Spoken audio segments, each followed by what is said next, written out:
back to my YouTube channel. It's your girl Pearl, and this is where we talk about health, fitness, wellness, and all of the above. Now, you might notice that I've switched up my background.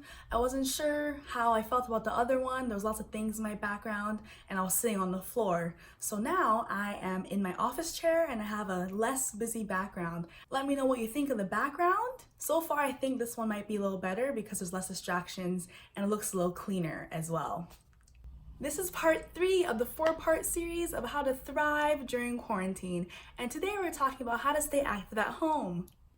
If right now you're struggling with staying active at home, staying motivated, and just keeping your body moving throughout the day, then this one is for you.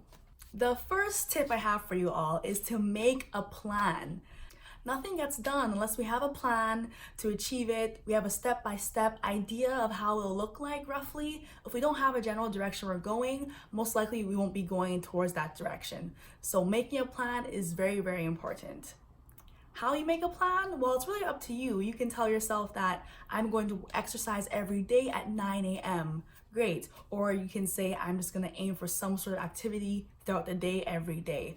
It could also be I'm going for a walk today, or I want to try this workout today. And you go look for some workouts and you save them in your phone. This can look different for everyone. As long as you have a plan that works for you, the most important thing, it needs to work for you, work for your lifestyle, work for your schedule, and it has to be something you actually want to do. One main reason a lot of people don't stick to their plans or to their goals that they had set in mind is because it's not something they actually wanted to do, or it's not something they genuinely enjoy doing. And that's one thing I always preach to everyone. You have to actually enjoy what you're doing for it to be sustainable and long-term. I can talk about goal setting in another video, but mainly having something that you actually want to do that's going to get you motivated to do that thing every day is very key. Making a plan is the first step towards achieving any goal. The second tip I have for you is to have an accountability partner, someone to help keep you accountable. Did you know that when you have an accountability partner, someone that you can commit to, the chances of you reaching your goal are 65%. Now, those chances increase when you have an accountability partner, but you have a set time to have an appointment or a scheduled check-in, or to have a set time to do that activity with a partner. Those chances go up to 95%. This being said, it's really important to use this to your advantage and find a partner that's gonna be there committed with you as well and be consistent doing the activity they like to do, so they're motivated, so they don't leave you on red when you're like, hey, are you getting up this morning? Or hey, are we working out this morning? And you get no reply, and then you end up not working out. So it's really important to choose the right partner that really is motivated and doing the same activities they also love to do with you. Or if they're not doing activities with you, they can just check in with you. You can have daily set check-ins with someone, and that's a really, really good way to make sure you achieve your goals for the day. Not only is having an accountability partner really great for you to help achieve your goals, it's also a great way for you to connect with someone new, maybe someone you haven't bonded with recently, having someone in constant communication to help you through these times. Having a sense of community and like you're a part of something is also really important. It can help support you through these times. So I encourage you all to find an accountability partner that is going to be there for you and help you throughout the way. I myself also plan on having an accountability partner, someone to help me reach my goals and keep me accountable, because I'm human, we're all human. And sometimes I just can't get myself as motivated as I would like to be. As much as I can talk to myself at home, look in the mirror and say, yeah, Pearl, you got this, you can do this. Sometimes I just need that extra push from an external person. So having this as a little tool in your toolbox will definitely help you reach your goals, whether it's to be active or anything else. The third tip I have for you is to set reminders. Man, this tip has saved my life. If you saw my calendar, you would see I have reminders for everything, almost everything. I'm surprised I don't have a reminder to remind me to shower, because I use reminders relentlessly. I think they're a really good tool to help remind us, especially those of us that might be absent-minded or forget things very often.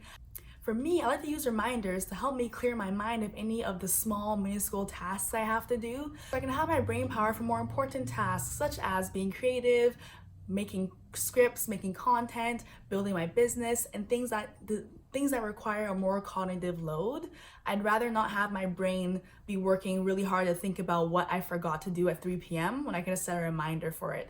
So this is an amazing way to have a reminder to stay active. I often set reminders to remind myself to walk, and this usually happens in the middle of my day or near the end of my day.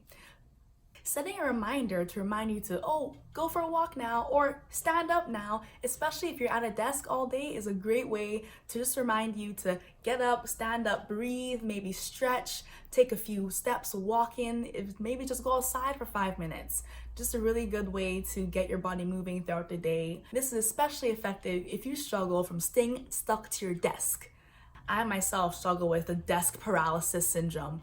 I just made that up, but it seems like I just can't get away from my desk because there's so much I want to be doing, there's so much work, and I just want to catch up on everything. It is important to remember that our physical health is just as important as the health of our business or our job as well.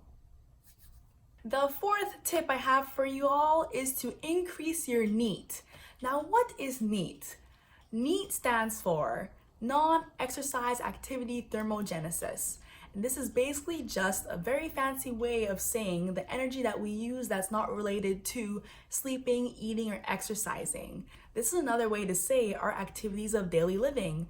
So things such as walking, going to the grocery store, standing up, cleaning, tapping our toes, bobbing our heads, writing, all the little things we do throughout the day that actually do expend small amounts of energy. And these can add up to being a decent amount of energy depending on what you're doing throughout your day.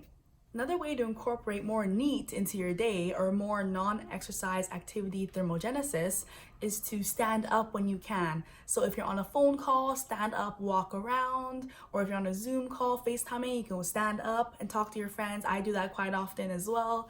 If you're going to a grocery store, you can have a basket instead of pushing the buggy. That also helps.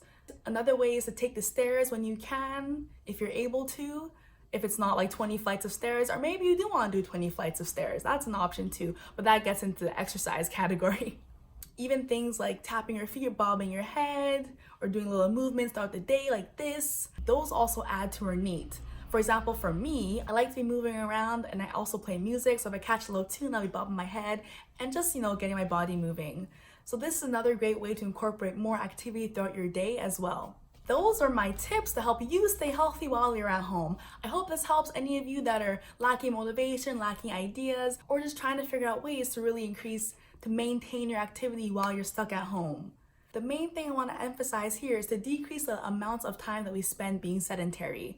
So breaking that up with standing up, taking a few steps, doing some jumping jacks, moving around, whatever it might be, but really moving around our body and our joints and our limbs to keep our bodies moving and grooving, because remember, motion is lotion for the joints, and just to promote overall health. I hope that was helpful. Thank you so much for watching. Let me know in the comments below. Also, let me know what you think of my new background. Next week, I'm going to be talking about how to thrive during quarantine, because we don't just want to go through this, we want to grow through this, and I want to help support you all do that. So stay tuned, click the notification button, and I'll see you next week.